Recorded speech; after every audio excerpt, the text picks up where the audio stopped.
To a girl? Fuck, like 30-page ones. I'm an emo love child. I'm totally sappy. Oh, I've seen him do some really mean things. He's made me cry on a few occasions. He pushed me off the back of his ramp once. We went to go see Sparks at Magic Mountain, and I saw him run down the stairs, jump off the stairs up here, fly over the crowd and kick this girl in the back of the head with some creepers on he was probably 17 at the time maybe, and just KO this chick. She didn't even see it coming. It was fucking awesome. A dream, like, people would probably kill people to grow up in my situation. You know, I mean, yeah. John Lucero, Neil Blender, and Lance Mountain taught me how to skateboard. And I still tanked it.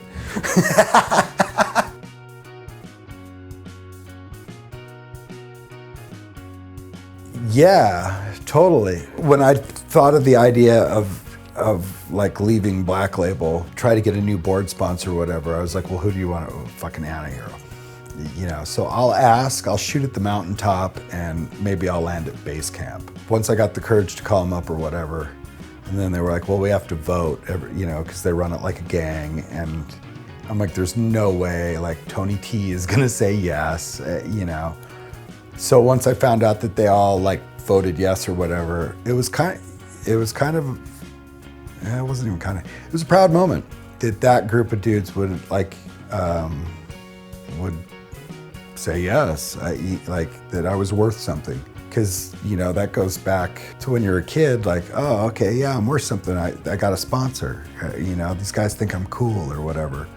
So at the end of the day, we're all fucking 15-year-old skate nerds. It doesn't matter how old we are. Fucking you see Malto walk by and you go, there's Malto. I usually run with Frank and Pete, just because I've known Pete forever, and Pete and Frank are inseparable, and they run a much more calm, sedate scene than some of the other ones. Yeah, you're probably never gonna see me rooming with Timo, but I love Timo. Oh, shit. Grant's insane, Tony's insane, Raven's insane. I'm a transition guy, so I can't really tell you about street guys. I'm Alex Olson's life coach. Doing a great job, Alex.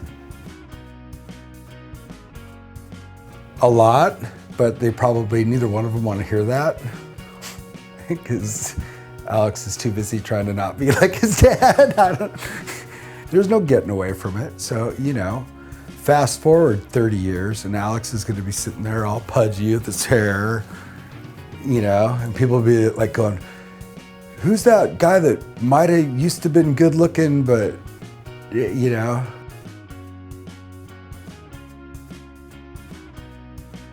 That's the myth. So he wasn't that good.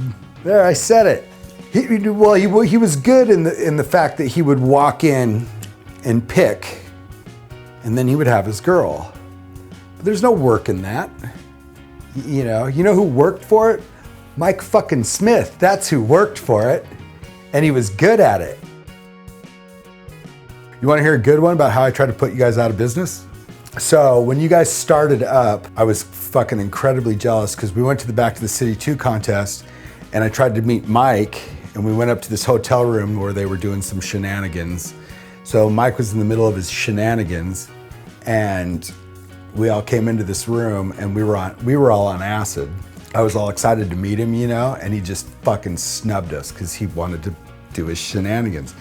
So we left all heartbroken, and I was like, fuck those guys, man, fucking EMB kooks. So off we go, and then fucking girl fucking gets going and everything. Well, Screaming Squeegees screen printed all your boards for you.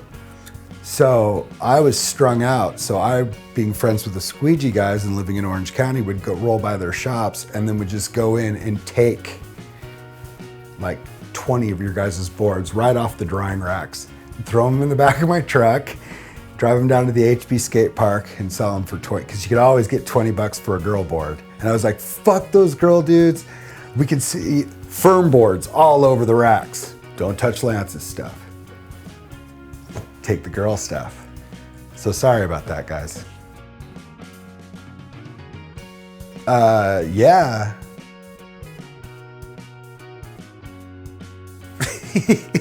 For me personally, opiates. Acid's fun. Once we all found out that Phillips could beat Hawk without a 5 on acid at the Anaheim fucking Nationals, it was like, oh, hallucinogen, you know, and it was what, 87, 88, whatever it was. And, you know, the Grateful Dead was going strong and everybody was into tie-dye.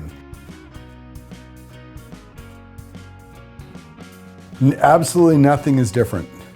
Everybody reverts to their 17-year-old self. And you would think too, like, we solved this riddle of who's the best and who's the worst fucking 25 years ago. You know, the fact that we're even still competing is just a really, really bad joke. But people seem to like to watch us all get together and make asses of ourselves. So there we are out there with our little 3-foot backs of air going for it, you know. Nothing much has changed, not even in young man's land. I get to go be a voyeur and, you know, real skateboarding, I like to call it. And I'm like, oh wow, they do the exact same thing that we did in 1986. They're fucked. This is rad. Good for you.